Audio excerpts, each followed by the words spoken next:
Masih di Intermezzo. Banyak info, nggak bikin kepo. Silakan Lanjut jawab pertanyaan lagi. Pak Yoyo Jadi di Jambi. ceritanya dia ikut MLM, Ya. tapi produknya kayaknya kok basi-basi doang. Betul. Soalnya produknya kayaknya nggak begitu dibutuhkan gini. Ya pertanyaannya adalah kalau saya ikut MLM gitu dengan produknya nggak begitu dibutuhkan, itu gimana enaknya? Ya. Jadi ini jawaban saya. Jadi kalau di agama saya di agama saya Islam itu dibilang bahwa kalau kita investasi ya pastikan uang yang untuk investasi itu memang ada gunanya buat masyarakat. Oke. Contoh misalnya gini, kalau misalnya uangnya kita taruh di bank misalnya, maka bank itu akan melempar uang kita dalam bentuk kredit usaha. Itu berguna kan buat masyarakat Betul. kan? Betul. Kalau kita buka bisnis misalnya, pastikan barang yang kita jual itu memang berguna buat masyarakat. Kita jual sabun, shampoo, kita jual rumah apapun memang berguna buat masyarakat. Jadi kalau kita menjual barang yang tidak berguna, memang kita bisa tetap dapat duit, tapi rasanya nggak enak. Betul. Jadi pertanyaan tadi adalah kalau kita ikut MLM dan barangnya nggak begitu dibutuhkan, gimana enaknya? Kalau sepanjang MLM-nya sah silakan ikut saja. Tapi masalah dia barangnya dibutuhkan apa tidak, kembalikan lagi enak apa tidak rasanya buat kita. Jadi lebih kepada moral kita sendiri. Oke, Oke. itu dia tadi Pak Yoyo ya, semoga membantu untuk next investasinya, jadi Betul. tahu nih kira-kira maunya seperti apa. Nah, untuk Mas Rizal ada mungkin tips-tips yang harus pemirsa tahu biar yaitu tidak tertipu atau nggak jatuh Selain hipnosis gitu misalnya. Apalagi?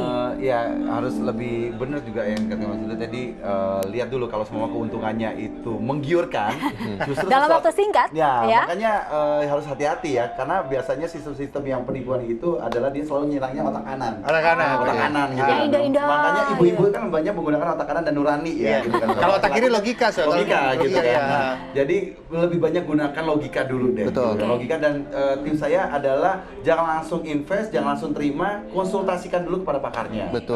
Gitu. Dan apalagi kan sekarang sudah ada call centernya sendiri kan. Iya. Di call center itu bukan hanya pengaduan, mungkin juga bisa konsultasi di situ. Betul. Ada seperti itu dan catat perusahaannya gitu, perizinan perusahaannya, siapa pelakunya gitu kan ya. Jangan hanya perusahaannya dan pelakunya, jadi tahu siapa orangnya, keluarga tinggal di mana, apa segala macam. Oke. Karena biasanya kalau dia sudah meraup suatu keuntungan, Iya. nah dia udah mulai nih. Betul. Mau kemana nih? Backgroundnya begitu Ya, ya. backgroundnya. Dan salah satu caranya juga bisa melihat di situsnya OJK, bener juga nggak sih Mas Hafid? Iya betul ya, situs OJK. Tapi paling enak sebetulnya telepon. Telepon. Telepon ya, telepon. Dengan telepon itu biasanya ada nama-nama penjahat-penjahat baru yang mungkin belum dimuat di website. Oh. Ya, bisa kita dapatkan di telepon, akan dikasih tahu. Jadi telepon tuh lebih cepat. Oke, nah ketika sudah berinvestasi dan akhirnya mendapatkan kesialan begitu di investasi bodong, bagaimana cara untuk bangkit lagi agar kita percaya diri lagi untuk berbisnis? Jatuh itu biasa, Iya. bangkit itu baru luar biasa. Wow, aja itu dia. prinsipnya. Jatuh itu Pemirsa, biasa, bangkit itu luar biasa. Jatuh itu biasa, bangkit itu baru luar biasa. Jadi Betul. jangan mau jadi yang biasa-biasa aja. Harus berani bangkit, yang Yes. namanya orang apapun pasti bisa Iya, yang namanya betul, jatuh ya. betul.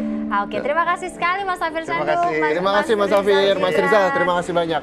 Wow, ini pastinya kita di hari seperti ini pengen banget gitu ya, Zaya Betul. punya uang tambahan, pengen punya investasi, pengen dapat untung tiap bulan, tapi harus milih-milih kira-kira mana gitu yang paling benar kalau misalnya mau berinvestasi. Betul. Kalau tadi kita rangkum sedikit, banyak tuh tadi yang Mas Hafir bilang, dari emas, Iya, ada reksadana, Iya. betul. ada properti, Properti. gitu Iya. ya. Kemudian juga apa lagi tadi?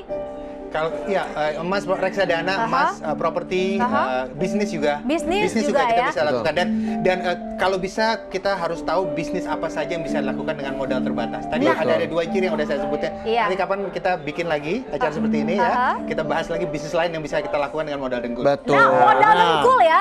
Hanya dengan modal dengkul. Modal dengkul bukan Iya. berarti benar-benar dengkul doang. Pemirsa, Iya. maksudnya dengan modal yang benar-benar tipis, tapi Anda tetap bisa mengolah dan mendapatkan yang namanya keuntungan atau penghasilan per bulan. Betul. Di samping penghasilan utama Anda. Iya, dan apalagi juga edukasi sangat penting ya, Naya. Penting, Dan Mas penting Hafid, sekali, edukasi penting sejak dini sangat penting. Dan konsultasi, komunikasikan dengan baik dengan orang yang ahli dan juga cek di website yang resmi untuk mengetahui apakah investasi ini resmi atau bodong untuk mengamankan harta dan juga diri kita masing-masing. Betul sekali. Kita semua pamit di sini, ketemu lagi besok pemirsa dengan saya Marina Bastapal. Saya Muhammad Syahriza, Mas Rizal Gibran, Mas Hafir Senduk. Anda di Alfa juga akan mempersembahkan musik untuk Anda. Kira-kira musik apa untuk closing kita hari ini? Tetap di Intermezzo, setiap Banyak Senin info. sampai Jumat. Banyak info, gak Gak bikin bikin kepo. kepo. Bye-bye. Sampai jumpa. Thank you, Mas. Baby, you're a firework. Come on, show them what